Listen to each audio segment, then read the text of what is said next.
I don't feel that anymore. Originally, it was that, that's tragic and you get really invested into people's stories, but now it's a complete defense mechanism where you just hear it, you receive it, show empathy to that person, but then you got to block it out. That's what I mean. That's what I mean. Like it's just I don't even know for your own well-being. Like you got to. But that's good boundary setting. Yeah. Yeah.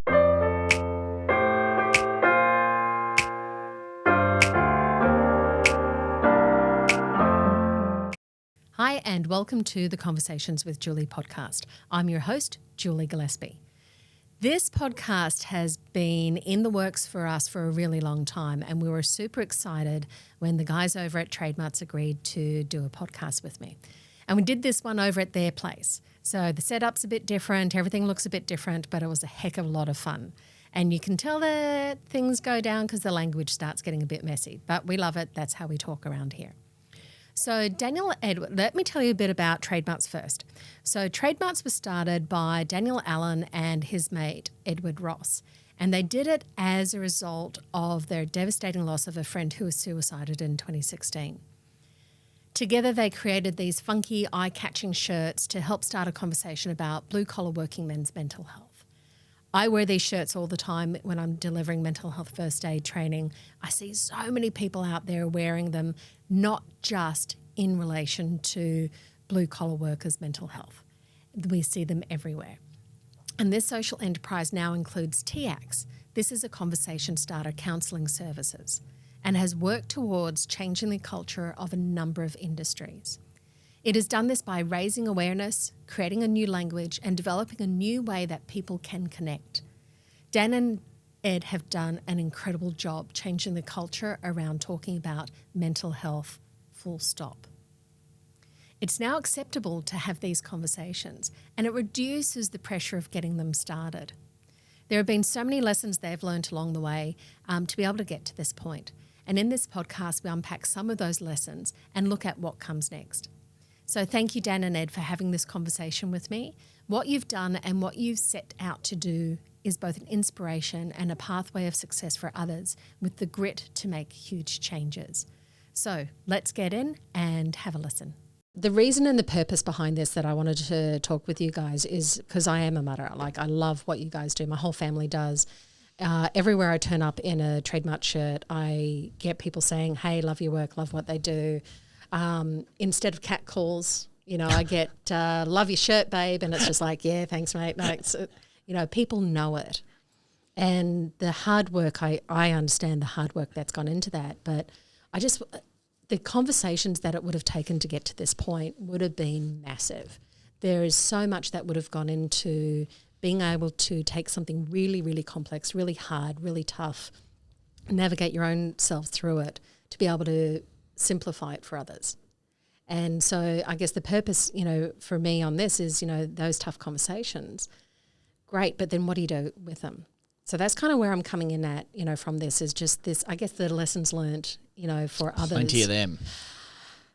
Yeah, it's not just small business, but it's also social enterprise. So what I wanted to, understand, TradeMutt, Workwear and TIACS are, such a great response to a really difficult conversation, such a great response to a difficult topic. And it's literally started thousands of conversations about mental health. What are some of the lessons in building this social enterprise that we could share with people in other industries who are desperate to create change too? Well, it's all about starting, really. Mm-hmm. That was a big thing. I think our biggest, I suppose, the best thing that we've got, best attribute, I would say, is that we've both always just been willing to just have a go and start, because we're not mental health professionals, weren't when we started, not now, but I suppose we saw that there was like a glaring issue and something that wasn't really evolving that needed to, and we thought, well, we've got an idea, spoke to numerous people, and we're like, well, this could possibly work. Fuck it. I mean, what's the downside? It doesn't. And then we stop. Yeah. And then, the interesting thing, like when you were just introing there before, it's like people now know what the shirts are about and they're like, nice work, mate. Whereas when we started, no one had a clue what they were about, and it sort of evolved from, do you know what I mean? Yeah, it's interesting how it sort of evolved from those conversations of, oh, what's that about? That's a conversation started to now I know what that's about, because I've had mates that They were on like a trip, I don't know, must have been 6-12 months ago. And he's like, mate, we went all the way down to New South Wales. He's from Gundy as well, actually. He's like, went all the way down to New South Wales. We thought shirts everywhere, shirts everywhere. He's like, they're not even like new anymore. You know what I mean? He's like, and then I was thinking to myself, yeah, fuck, like, are they still going to have the same impact now that everyone knows it? But the impact that's made is that culturally people do know what it's about. Yeah. Do you know what I mean? Yeah. So it doesn't have to like start a conversation about mental health. People know it's already about that. So like the conversation doesn't always need to happen. It just needs to be known that it's acceptable to have it. So does that take the pressure, the boundaries, the fear out of starting a conversation because it's already started? It's just now getting into what it's about? Yeah, it's just getting ingrained, I think. Yeah. And it's like people are just like, oh, yeah, this is normal now. Do you know what I mean? Yeah. It's incredibly normal for us, like it's almost too normal for us. Like we are so deep in it. It's hard to even fathom what it's like for other people who are new to it, From the outside, it's just like, this is our life. This is normal to us because starting conversations is key. It's just, we're so deep in it. But it's a practice, right? Because I get a lot of people saying to me, Julie, like it's all well and good that you're saying this, being a mental health first aid instructor and, working with people a lot in these conversations. They go, oh, you make that sound so easy. And it's like, no, well, actually, this is a practice that started from one point. Started from one single moment and point. And if we remember what that felt like and realize that the first time that I did something, it was huge. The second time, not so big. Now it's this practice and I don't understand what you're talking about. Like, it's easy. Yeah. Well, that's like for us now, it's like a huge level of like desensitized. It's almost like what would it be like? I suppose like if you went to war, your first day at war is pretty fucking hectic. But if you've been like on camp for 12, 18 months, I mean, it's just normal, right? I suppose for us, like we hear about stories of people who have taken their life and loved ones and everything like that. And like there was even one today that we got told about and it was just like, fuck, that's heavy. But it's sort of like, fuck, we get these every day almost, do you know what I mean? So it's like there's almost a level, and I feel, and I'd say Dan's the same, it's like you feel a level of like, fuck, I should feel worse about this, but it's almost like, this is why we're doing what we're doing. Do you know what I mean? I don't feel that anymore. Originally it was that, that's tragic and you get really invested into people's stories, but now it's a complete defense mechanism where you just hear it, you receive it, show empathy to that person, but then you got to block it out. That's what I mean. That's what I mean. Like it's just I don't even know. For your own well-being, like you got to. But that's good boundary setting. Yeah. A good lesson in starting a social enterprise, actually. Because you're going to hear all of the shit. Yeah. I've had... Yes. Yeah, the number of conversations. It's a roller coaster ride.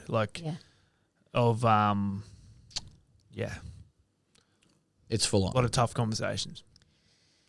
And they do impact and they do have hooks, so often, don't they?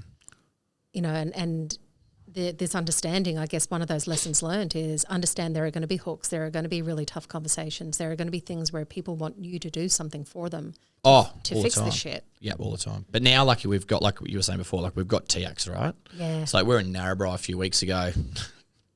Fucking Dan had all these old local women all stirred up. He's kissed them on the cheek. They emailed through, and I can't remember which one it was. The one right at the end you were kissing on the cheek. Emailed through, and she's like, she's still been going around town saying how great it was, blah, blah, blah, blah. Love this bloke. Anyway. That's but the most bloody action she's had in fucking years. Hilarious. Right. Anyway. Good for you, mate. There was one lady that came up, and she was talking about her son who had a couple of attempts, was like in a shocking situation. Yeah. Can't remember, it was like bust up with the missus, kids, fucking hated work, all that sort of shit. It was like really nasty. And like she was like, you could just see like she was like trembling with fear, being like, fuck, is this child of mine like going to hurt himself? And I'm sitting there being like, all I can do for you is tell you to call the people that we pay to take care of this stuff. I was like, I can't do anything for you. You know what I mean? Like, I can't do it. Healthy? I know, but it's like... But it's also the level of like Dan was saying before, like that defense mechanism or the barrier that you build, because it's like I can't take that on. You know what I mean? Like, but you've got to go and do this, and you've got to call this person if you actually genuinely want to. Because like obviously we build rapport with people in the community, and then they trust us to come and chat. But then we need to sort of like relay on and be like, here's a handball. Yeah. We trust these people. You need to follow us and listen to us and go talk to these people, because like. There's fucking nothing I can do for you except listen. Yeah. I can't do anything else. But even in that, I'm not listening to the detail because it is impacting, and you're actually hurting me right now. Oh, it's I know. full on. It is full on. Yeah. And we get that, you know, in doing the mental health first aid training, like we get people who start unpacking that in front of people, and I just go, no, boundaries have been really clearly set. Yeah. We don't do that here. This isn't about detail. Yeah. Because I'm training people to not go into the detail. You don't have to ask about the detail. You don't need to know about the detail. If the dumping ground of the detail starts coming out, here's how we pause it. Here's how we stop it. Here's how we divert it. That's not yours to own.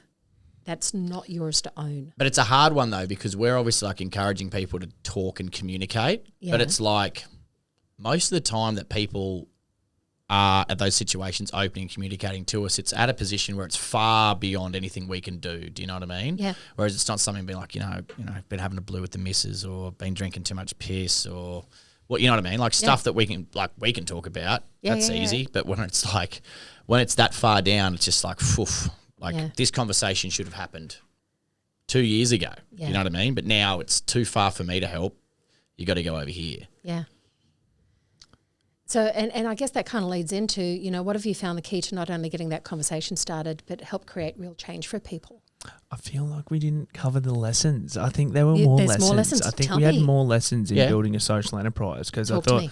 that's where you got us. But I think we tailed off a little bit. That's all right. Let's come back to it. What are the lessons? Well, I mean, I think one thing I've noticed is that, like, particularly the social enterprises, you actually get held to a bit of a higher standard than a regular, just for-profit business that, you know, rapes the earth and, you know. Yeah. You really get held to a higher standard, which is okay, I guess, because you understand that, you know, the topics that say mental health, for instance, is a field we're in is incredibly sensitive to a lot of people. Yeah. And we're, in effect, making money off mental health, right? Yeah. I mean, we know what we're doing. Like, we know the sacrifices and how hard we work and how, you know, much our hearts are in it. But people on the outside, they don't see that. Like, people love TradeMutt, but there's definitely people who are going through shit that are like, what are you actually doing? You know what I mean? And you feel like you have to prove yourself to them. You have to be like, well, actually we do this and we do this and we do this. And, you know, you get, you know, sometimes you get caught up in that, to be honest. Like, we never really get much negativity with TradeMutt, but when you do, when someone like questions that, you kind of get a bit defensive and you're like. But it's personal then, isn't it? Well, it feels like that because you pour your heart and soul into it. And, you know, I think you get held to a bit of a higher standard, and it's just, you know, maybe something I probably didn't really expect, you know. But I mean, again, I didn't expect any of this, to be honest. Like, we just started with 1,500 work shirts, and, you know, we didn't even think we were going to sell them. You know what I mean? So it was just like, and then from that point, it was just like, for us, it was just like, well, what's the next problem and the next problem and the next problem? And then underpinning all that was our own personal integrity, and still is, because, you know, we're both humans behind this, and we've come from, you know, good families who've raised us well, and we're representing, you know, them and ourselves. And, you know, so there's probably too much on the line for us to not do it the right way, and to not, and we're kind of we're also like balls to the wall top operators, you know what I mean? It's either we're going to go the whole hog, or, you know, what's the point in trying, you know? So, that's one kind of lesson, I think. Can I just step into that? Because there's a few lessons in that. It's, you know, it's been held to a certain standard.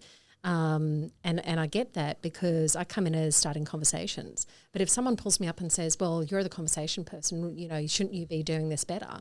It's like, no, fuck off. I can't always get a conversation right, because it's a two-way, it's a mutual thing.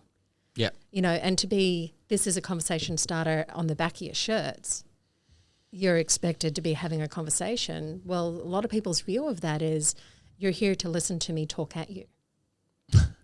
Yeah. We had this conversation the other day about how people for some reason in society now, I don't know if it's just now or it's been forever, but it's people are just waiting for someone else to stop talking so they can start talking. It's They just listen to talk. They listen to talk, not listen to learn. But we're all guilty of that. I've done that. Fuck! Everyone all the time. You know, that's a practice thing. But when you realize, when someone says that to you, when you understand that, you actually realize, oh shit, I do that. I'm guilty of that at times, for sure. You just like wait for your opportunity to say the shit you want to unload. Yeah, exactly. But once you hear it, I think you get better at like consciously understanding that, for sure. But I guess what you're alluding to in that is, you know, this boundary setting of, we're working hard. We have integrity in this. You know, we're humans turning up to do the best that we possibly can. The boundary setting that comes with that has to be another lesson learnt, right? Well, and that was the other thing I was going to say, because this is another thing that I've never been good at, but I'm trying. And like now, with some personal pressures and stuff that I'm feeling at the moment, I've actually got no choice but to say no. But I haven't been good at that. Yeah. It's just, I don't know. It's something I'm or trying to relearn or unlearn or whatever, you know. You kind of feel like when you're in a business, it's got fast growth and such great support. You never want to say no to an opportunity because, you know, what if this is the thing that, you know, ends up bloody, you know, bringing some investor along or some customer who just, you know what I mean? Changes like, the what game, if this is the one thing, Yeah. or you know, what if it never happens again, or rah. So, and I think it's a common thing. And I talk to, you know, other, you know, friends and family who have businesses, and that mindset is the same. It's hard to say no to things out of fear that, you know, you might do yourself out of a, you know, an opportunity or something like that. So it's hard, but, you know, I get it. when you, like last week, I had to kibosh a couple of things because I just, and I, which is not something I do lightly, you know. Say no, like a trip that I was supposed to go down to Melbourne on Thursday, on Tuesday, I was like, I just physically cannot do this. Physically or emotionally, I'm like, nah, you know. So yeah, I think for me personally, it's probably pushed to a fairly large limit when it gets to that point, I'd say. But yeah, saying no, and again, boundary setting, I think. And I'm not here to be like, you need to do this, because I'm learning how to do it. You know what I mean? It's not easy. There's something that I've kind of come to realize myself in it. You know, I love hearing a no. Like I always have done, because obviously it's not the right person to ask. And I like saying a no if I can't say it, but I didn't realize that was boundary setting. It's just like, I can't do that. Why are you asking me? But I've realized there's this difference between nice and kind. We don't say no so often because we're a nice human. Like, you know, we love to do things for people. We love to be seen as the person that helps and, you know, look at this, you know, that we're able to do. And a lot of that niceness ends up being really nice, but also leads to being a doormat. Yeah, it's not great for you. No. There was the podcast. It's always giving, it's always doing this. Yeah, there was a podcast the other day. What was it? The one, that CEO, Diary of a CEO, whatever it was. And it was talking about like being comfortable, getting comfortable being uncomfortable. Yeah. And it's like when someone asks you to go and whatever it is, like wants to. I am actually getting fucking great at it where people, pre-COVID, everyone's like, let's have coffee. I'm like, no, it's a phone call. Yeah. Just call me. Yeah. We're not going, I'm not fucking driving somewhere to get coffee. Sorry for swearing all of a sudden. Are we allowed to swear in this podcast? Yeah, sweet. Yes. Then, it's not just started, by the way. Yeah. But do you not like that level of being like, no, and it's the same thing with awkward situations, whether it's like with employees or family member or mates or whatever, and just being like, nah, saying no, and not lying, not trying to sugarcoat it, and just being like straight up on it, I think is something we don't do enough of, and we just sort of go with the flow, not to sort of upset the nice idea of being like, yeah, all good. But I think it's important to, be a bit stricter. Well, and what I've come to realise is that nice doesn't become a mutual thing. Nice doesn't become this good, wholesome energy return, mutual all of a care sudden and you're doing 90% of the work. And where is everyone gone? Yeah, and you're not getting 90% of the benefit. No. And so I've come to understand like the other side of that is kind. And to be kind is understanding the ramifications of saying both yes or no. And ramifications on me, ramifications on them, and being able to say, hey, I want to say yes because I want to do the nice thing, but I'm going to have to say no because is there a gap that I can fill, or can this look a different way, or tell me a little bit about it because then I can point at the right person for you. Yep.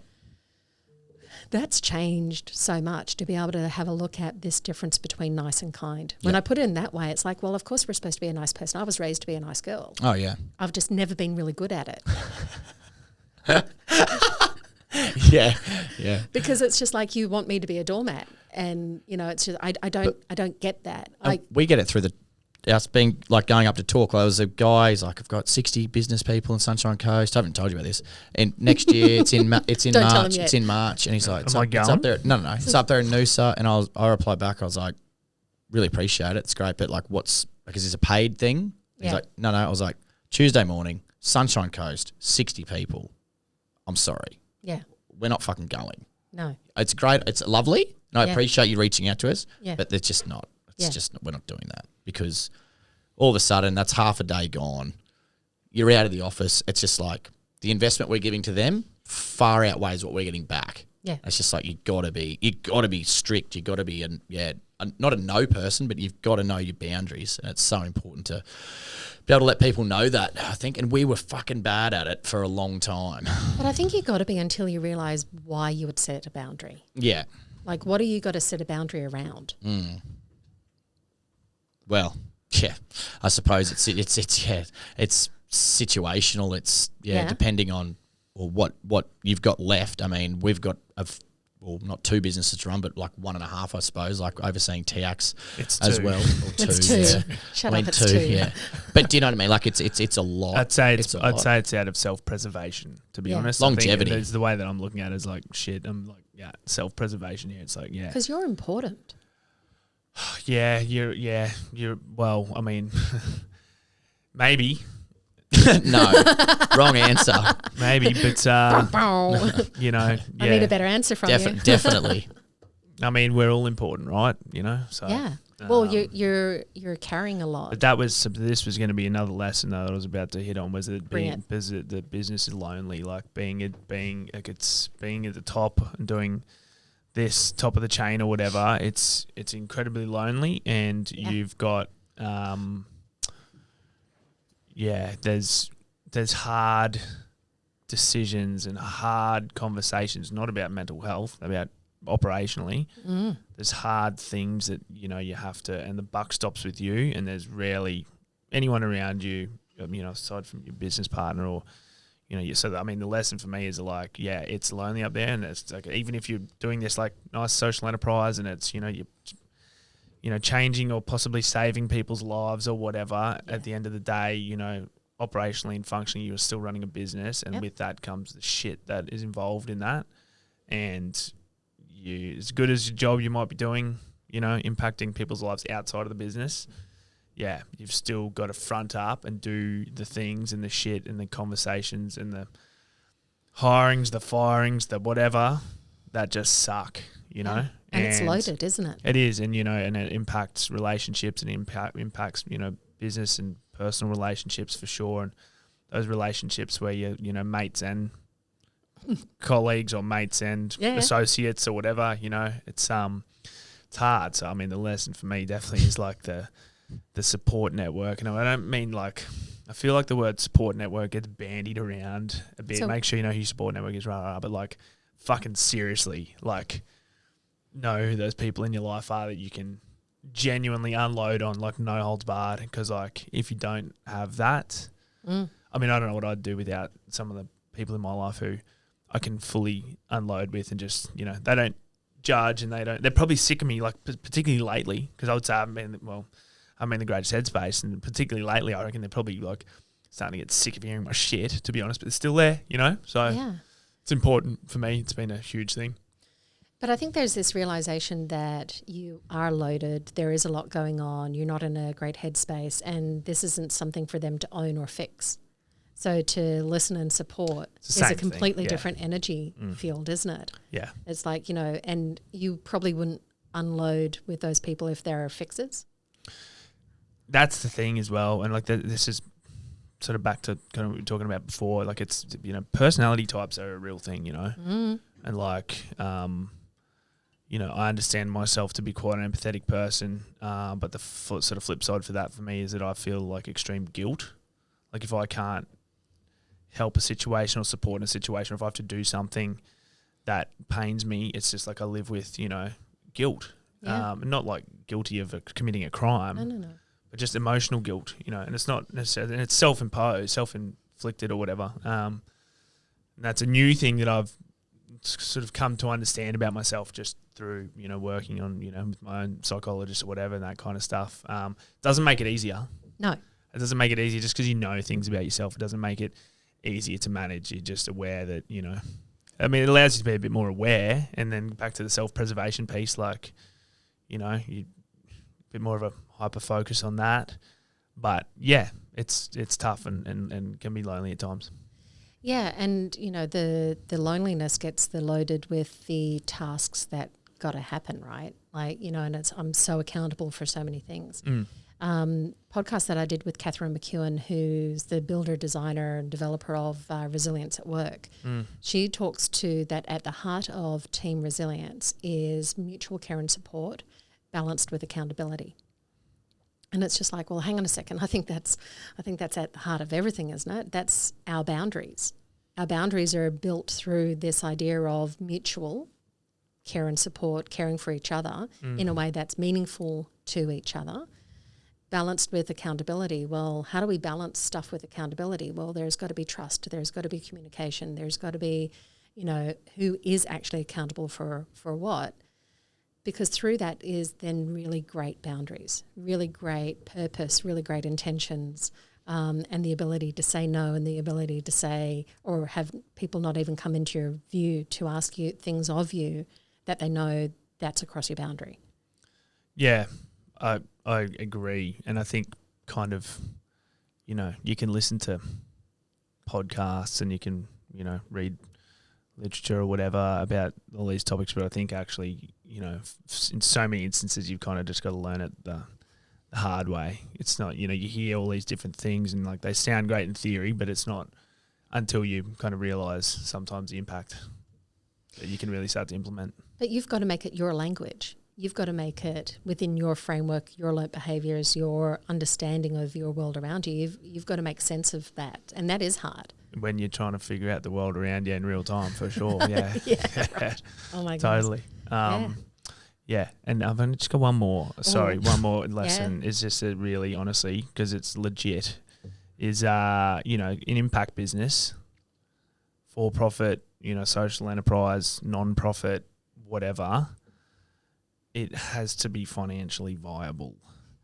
The numbers, I think a lot of people get into, and we've nearly fucked it up. Yeah. You know, for sure. Well, we have fucked it up. Well, I mean, yeah, like we you know, feel like we probably had a near-death experience at the beginning of this year, what it felt like to us in those lonely times. But yeah, I think a lot of really well-intentioned people, you know, have ideas or something they want to get in, change the world, launch a business, which fully like go for gold, have a crack, start, because whatever that idea is will turn into something else and something else until it turns into the thing it was meant to be. But yeah, just from the get-go, the financial viability, understanding the numbers, and, you know, I mean, I hate the numbers. Like we both and he's better at it than me. I'm still not but good he at it. doesn't love them. But there's people Just out doing there. it as sheer necessity. There's people out there to help. Yeah. For sure. But yeah, I think it's really taking a good idea and a practical idea and figuring out how to make it commercial, because that's, at the end of the day, that's what it has to be. And that's There's a lot of feel-good ideas out there, but if they're not, if there's not a market fit. But there's ways to make it commercial for sure. But I mean, like you have to think about the impact is, you know, one piece, it's great, but like the commercial viability is the, you know, and there's, you know, one thing that kind of I hear a bit, you know, like particularly with TIACS, you know, it's a non-profit, a charity, and I hate the word charity because it makes it sound like everyone's working for free or something, but they're not. It's just a non-profit business. Yep.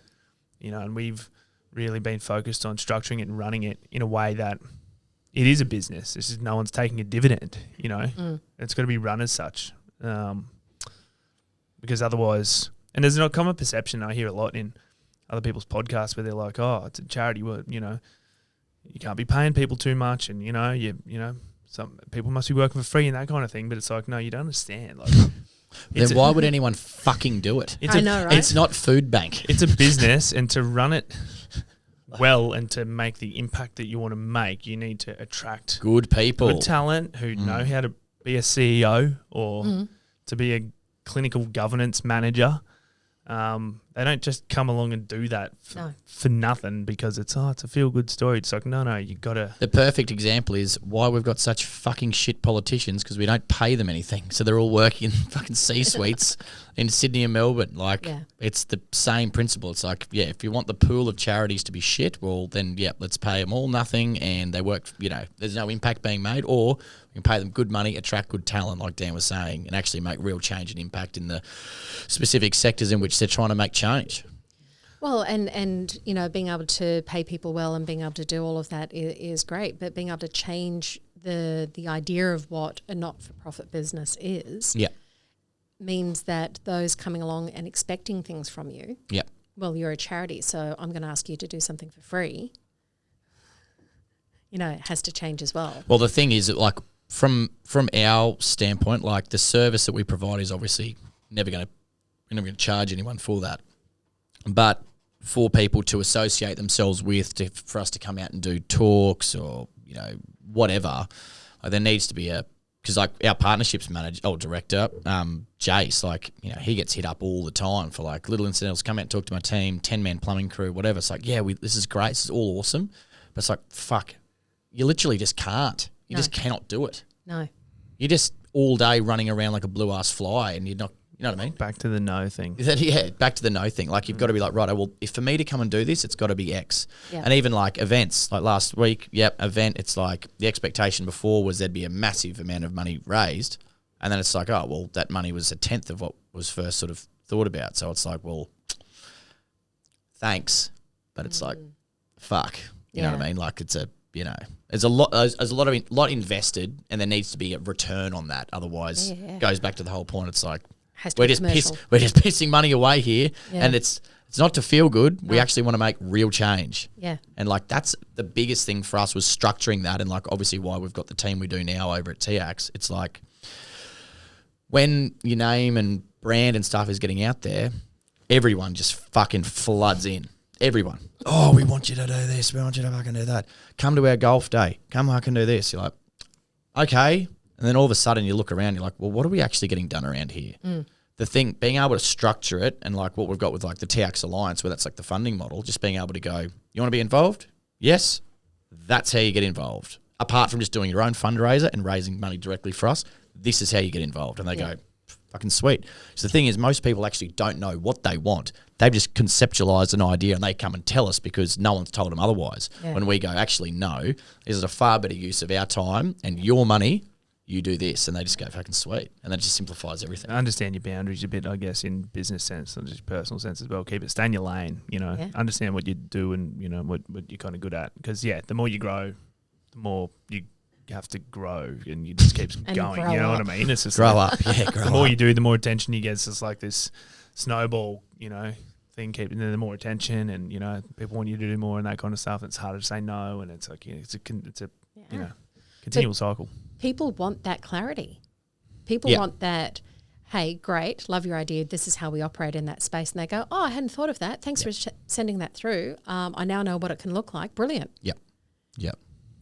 Without that clarity, without that boundary setting, without those lessons people make assumptions. People make assumptions, and most of the time you're going to end up getting it wrong. Yeah, exactly. And they get it wrong, so they're not raising the funds, they're not being able to get the outcome they're looking for. And the stories they're telling are wrong. There will definitely be people who don't understand that as well, for sure, when they get like they don't know.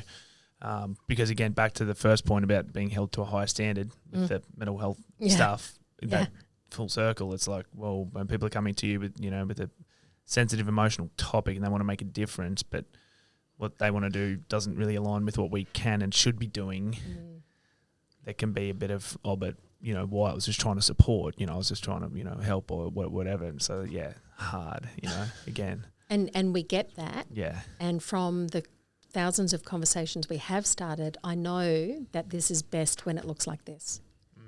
To be able to do that, is just really important, to be able to move and shift that. Yep. With, the commercialisation. Hi, everyone. Just a quick break to say keep on going. Take a breath. It's okay. Go grab a cup of tea, pause. You got to listen to the rest of this podcast. These guys are amazing and really worthwhile spending that extra bit of time to listen to. Don't forget to leave a review, subscribe, do all the things that you normally do when you're listening to a podcast that you love. So thank you. Finish that cup of tea. Get back to it. See you in there. Yeah, exactly. Anyway, I took you all the way back. I hijacked your own podcast. No. I hijacked your podcast and took you back to the first question.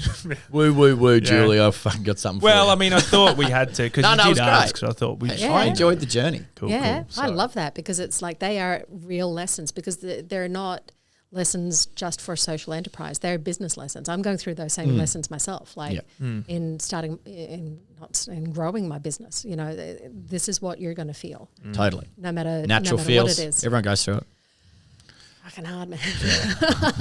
I don't want to feel this feeling. That's business. That is. And it's, you know, being prepared for that. And if you're not, you know, find someone who is. Yeah. You know. Well, that's the whole thing. Like the old saying, like, if it was that easy, everyone would be doing it. Yeah. It's like, it's not meant to be easy. Yeah. Yeah. It's Love it. Can I move on now, sir? absolutely. I won't hijack you. I'm asking permission. Yeah, This is part of the process, isn't it? Hey, we want to add value, you know. I love the added value. So what have you found to be key to not only getting the conversation started, but to help create real change? So it's that moving along. Yeah. Well, that was at a peer-to-peer level, like with the function of the shirt specifically. Yeah, let's talk about the function of this to start with. QR code's been the biggest change for us. I mean, probably like really specifically with the QR code's a great little, you know, great little The fun I have with add-on. this. Yeah, that's great. I mean, like, I think at the end of the day, the best thing I can say about the shirts is that they do what we say they'll do. Like, they really do it, you know? And people, like, I mean, well, we were talking about this TED talk that's coming up, and, you know, that's kind of the first time we're sort of really, well, I'm telling the story of really how it kind of got off the ground and that whole thing. But, like, we had this idea, you know, to use the shirts to start a conversation. It wasn't until our first 2 correct shirt samples rocked up and we put them on and we took them down to the pub for a trial run, and, like, people started coming up to us talking about them, and, like, we sort of looked at each other and we were like, holy shit, they work. You know Game what I on. mean? We could be onto something And here. that was the, you know, like, obviously we intended for these shirts to start conversations, so we shouldn't have been shocked when they did, but I think we both were a bit, because it was about like, fuck, they actually do work. I know I was anyway. So it was fucking. People want to talk. And then from that point, it really has. We've just kind of let them do the talking for themselves, and now the community's kind of built around it to a social proof, I guess, that, you know, they do work. And I mean, people don't only just like being a part of it, but, you know, so many people put them on and feel like they're wearing a cape, and they're like waiting for, you know, who's gonna be the one to point out or say something. Where's my opportunity going to be to let them know what it's about, you know? And it's a true and absolute signal with directions. Yeah. Totally, yeah. And then what to do from then on in. Exactly. And so that's the in terms of getting the conversation started, like, done. That's kind of the, like, not to sell, not to be selling, but, like, they do what we intended for them to do, and that's as good as we could, you know, hope for, you know. So I mean, obviously there's all the stuff about, you know, listening and being non-judgmental and, you know, showing compassion and empathy and all that kind of thing when you're part of the conversation. But in terms of the striking up of it, yeah. And if you're not wearing a shirt, start talking about some of your own shit in your own circles and watch people open up that way. Yeah. So starting a conversation, this is a clear and direct signal. But when we don't have the shirt on, we need to be a bit more obvious with the signal. That's what we kind of push. It's like we're not down the, I mean, I'm just going to address this actually, because the whole Are You OK Day thing, every year that comes up, and every year, you know, you get your keyboard warriors or otherwise who have differing opinions about the whole thing. But the fact of the matter is that day and that whole movement was a catalyst to sparking a shitload of other movements around it. And that's... Oh, God, yeah. Yeah. So however you kind of feel about that whole thing, there's so many things have been born out of it. And probably I would say us is a development of that. You know what I mean? Like, that's a natural progression of that whole conversation. But we come at it from the angle of not so much trying to look out for everyone else, because you can't control that. And that's hard. Like, it's a lot of pressure. The only thing you can really look out for is yourself. It's an am I okay? Yeah, and it's like, you can't expect other people to open up and talk about any of their shit if you're not prepared to do so first. And so, you know, our big angle is changing the way we talk about it amongst, just in our circles. You don't have to shout it from the rooftops, just like among your family, your friends and your peers and stuff. You can show a bit more openness and honesty and vulnerability. That's as much as you can control, and hopefully that creates the space for someone else to. But do it does. too. It does time and time again, doesn't it? Like I know when I'm walking into a room to talk about, whether even if it's mental health first aid as an instructor, I'll be up there and I'll say to people, instead of me giving you my bio, you've got 2 questions amongst you all that you can ask me. You can ask me anything. And it's always what brought you here. And part of that is me saying, well, my own, mental health journey. I did this as my job and, come from being director of operations, and I've got this that I've done in my life, but I also have mental ill health. It's something that's been around for a long time. It'll take a long time for it to go anywhere. But I turn up in this space in front of you now with a mental illness. And this is what it can also look like. And people just go, you can see the room visibly relax. Because straight off the bat, it's just like, right, conversation started, done. Yeah. We can say things now. We can ask questions now. There's someone who's being honest, isn't making a big deal out of it. It just is now a conversation. And you can't do anything more than that. No. You know what I mean? Like that's just, you can't bash down the door and, force someone else to talk to you about shit they don't want to. Like you just. No, but I think when you show them what it can look like, they start getting this idea of the practice around it.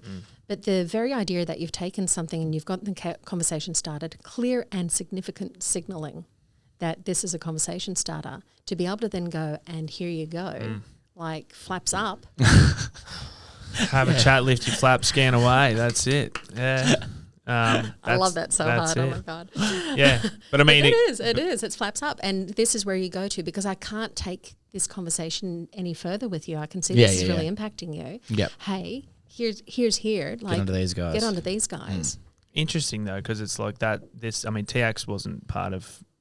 Again, like none of this was plan. None of it. There was no plan. There was no plan.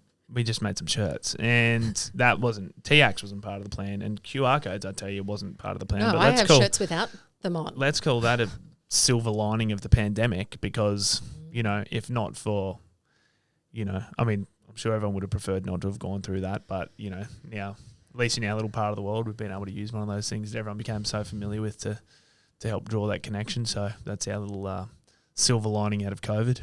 So many silver linings. Well, I got to say, in the work that I do and the being in conversations, whether it's been online or been face to face, so many silver linings, because it's made us have to come together and be connected somehow and realise that it's not just one way. Everyone had something in common for once. I know. I know. So we had something to talk about, even if we didn't want to talk about it. Jeez, I'm glad we don't hear about it much anymore, though. Oh, I know. Fuck. God. I know. Anyway. Just brace yourself. Yeah, God. Oh, my God, that's it.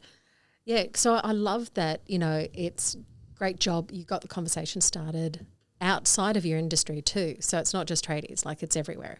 Yeah, well, that wasn't we still say for tradies, by tradies, you know what I mean? But everyone seems to be wearing them, which is hilarious. So, yeah, again, not part of the business plan, but everyone, seems to be getting around them, which is really cool. We did always say from fairly early on, though, it did become our intention from, really, really early on that we wanted to activate the blue-collar community to lead by example for the broader community, because I think the whole blue-collar thing kind of speaks to the knockabout sort of larrikin, if we could break Australian those fuckers down, Australian culture. Yeah, it's like we're in good stead.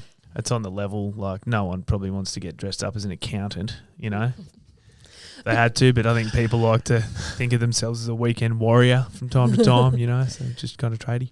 But like being in the room doing the training, I can be out west where guys are driving trucks and forklifts, or being in a room full of accountants.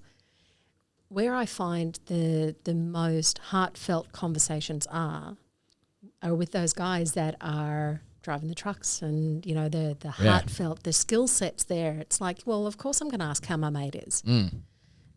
It's there, and I get that you have led by example. Like these guys are leading by example of this is what it can look like. This is how good it can feel. Yeah, I think that those old stereotypes and mentalities of the ochre hard, I don't talk about anything blokes, they're just part of it's bullshit. Well, yeah, of course it's fucking bullshit. I mean, the hardest people that I knew or know, it's because they've got a lot of shit going on and they're just not fucking even thinking about opening that gate valve because it'll just be an absolute fucking.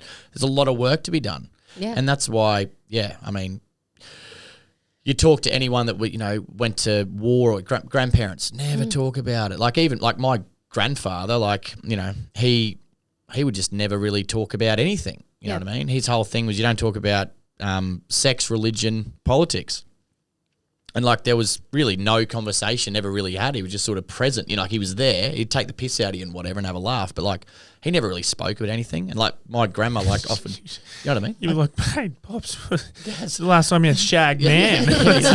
But do you know what I mean? We don't talk about that. Yeah.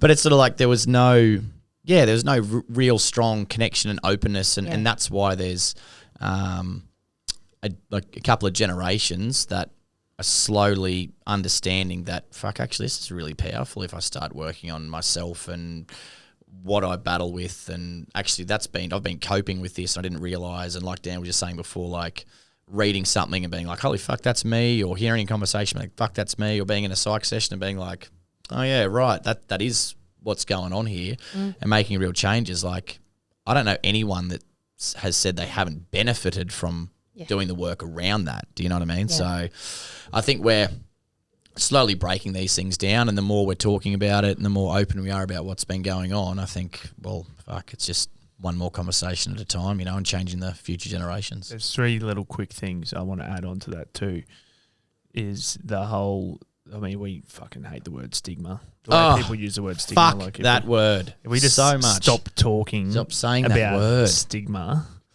then there won't be a stigma. You know what I mean? So it's that word is toxic. Just delete it. And start talking about. But what else? Talking But about what it. else has a stigma?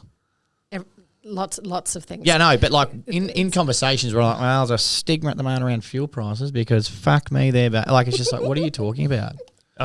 The word itself, I've kind of it's just it's not being used right, because No. stigma is to be treated as other. What was the fuck? I had the dictionary. I'll pull it up. Yeah, to be treated as other than in the simplest of terms. It's just a bad word, and people need to stop using So that's one. it. Yeah. Stop using stigma, people. A mark of disgrace associated with a particular circumstance, quality, or person. The stigma of having to have gone to prison will always be with me. Yeah. So the definition of the word is correct. It we understand what it means, and that has definitely been, there's lots of, things that people have felt disgraced about, throughout the lives. But I think on this particular subject, it's time to stop reinforcing that that's there and start talking. It keeps more knocking openly it down about your own stuff. The other stuff is men's mental health and women's mental health. Fuck, it's just stop separating the genders. Mental health is mental health. Yeah, and mental health isn't even a positive or a negative, it's just a name, right? And we've all got it. That's the other thing. Fuck, that thing the other day, there was a charity put a thing up around, I can't remember what the post was, and Dan sign up to break the stigma. There you go. And anyway, all the comments in there, and Dan was reading them out, and he was furious in Narrabri, having a nap in the afternoon. He's going, there was a woman, and she's like, yeah, my son 5 years ago got mental health, and he's been having mental health ever since. And it's fucking whoa, Jesus. I'm with you, man. I'm so with you. And I'm lucky. I haven't got that mental health stuff. It's just fuck, wow. It's just Jesus Christ. Can we all just? I mean, people are but people don't know. People don't know, and that's we are there to correct them. So awareness. We've had awareness. Yep, I would say that we're aware. 90% of people in Australia are aware of this mental health thing. Yep. Now it's educate. We need people educated around it. Yep. It's because that's the thing. Because people are just yeah, fucking, I'm for mental health, and it's yeah, stigma, and we're gonna break it down. It's ooh, bulldog, and I think that probably comes, and a bit a really awesome thing that Kerry, the CEO over at TIACS, wants to do is bring other organisations together, so we're all working collectively in a. You know what I mean? It's not a competition. Yeah. It's let's all collaborate, don't compete. Yeah, we've all got different skill sets, and we're all helping people in different areas in this mental health space. But it's mapping out the funnel, I guess, isn't it? Yeah, but it's let's all you people are out there that are doing like on-site training. Like, what are you talking about? And it's just Yeah. like, well, fuck, maybe we shouldn't be saying one of the two of those things. And then when you're out doing the training, well, where are you pushing people? It's like, well, don't push them to crisis support. Bring them through early intervention first, and then you know what I mean? Because then we want to stem the flow, and it's like all that sort of stuff. The collective work together. Sounds like the next stage of things, guys. Oh yeah. Anyway, yeah. You had a third thing. The other thing is the whole you. thing is men don't talk. You know what I mean? Like, That's such bullshit. People keep reinforcing these, and so I think those three things. Yeah. Men's mental health. Yeah. Women's mental health. That one separating. No, it's just mental health. Different genders have been different. Yeah, because we're fed this number that it's 3 times more likely for a male to die by suicide than female. Okay, fine. We have this number. What does that mean? Okay, but we have this number that, 3 out of 4 people who die by suicide in Australia are male. Okay, that's hard. So we look at preventing male suicide. On the other end of that, we've got, I think it's just over 3,000 people who die by suicide in a year. We have about 30,000, I think the number is, I'm sure I'll be corrected. There's around 30,000 people who turn up to hospital with self-inflicted wounds that are critical, and they don't quite have the numbers yet on the difference between the non-suicidal self-injury and for suicide intention, but majority of those are female. And so what they talk in terms of when someone does actually die by suicide is the difference in the means. And men are very direct. So I'm with you so much so of, well, if we're just talking about, the male suicide rates, well, there's 30,000 people who are on the chain and the process towards that, and majority of those are female, so we're missing out on that conversation. Yep. Yeah. And to point at a specificity and just go, that there, I want to talk about that. No, it's not right. It's not. It's way too surface level as well. Yeah. It's okay. So those few things are just like these reinforced narratives that are just like. But that's human nature. It's like literally the thing I'm reading about at the moment. It's like people, they see statistics or something written or whatever, and to back up the argument in which they push. So it's like, well, like even like the Jordan Peterson thing, like he's all, you know what I mean? But do you know what I mean? It's like, these are the stats. It's like, well. That's your interpretation of it. Yeah, it's like, okay, well, but you've got to sort of like unpack it a little bit more because there's like a lot more that came from that. Do you know what I mean? So, specific number to suit an argument isn't always correct. It's just like, it's interesting. Yeah. I love this conversation. My boy would throttle me if I don't ask this one question. So he wants to know, what are the conversations around that start a particular design? He wants to know if there's a... God. I know. He's 9. Difficult one. He's a 9. God bless him. He wants to know if there are particular conversations that have led to particular designs. Absolutely. Yeah. For sure. From the get-go, we've used like... I actually really like the design stuff at the start. Like, I don't know how to physically use the systems. Yeah. Adobe and whatever. That stuff. But I really like the design process and the meaning behind the shirts. And, we stumbled on for our initial design, which was the colourful camo, we didn't go to the design originally and say, do us a colourful camo, but in the process. You wish it was that easy. Well, it was just like through the process, we're like, we like that. And then so we got to the colourful camo, which was great. And then, we're obviously workshopping, who we are as a brand and how we're going to launch. And, one of the taglines, and Ed will back me up here, but I love a tagline.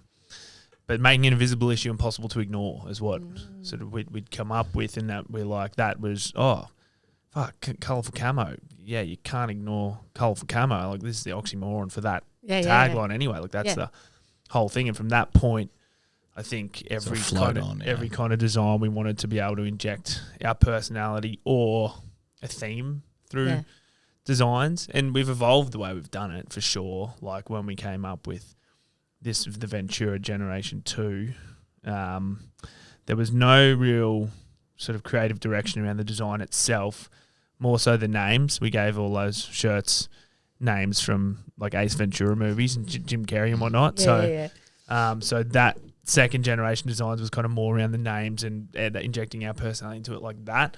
But from that point, once we started to evolve and bring on a design team and a buying team and that kind of stuff, we looked for, when we're releasing collections quarterly, sort of what's going on around those time of years, and sort of what kind of messages we can kind of impart through designs that sort of speak to those culturally significant periods or whatever.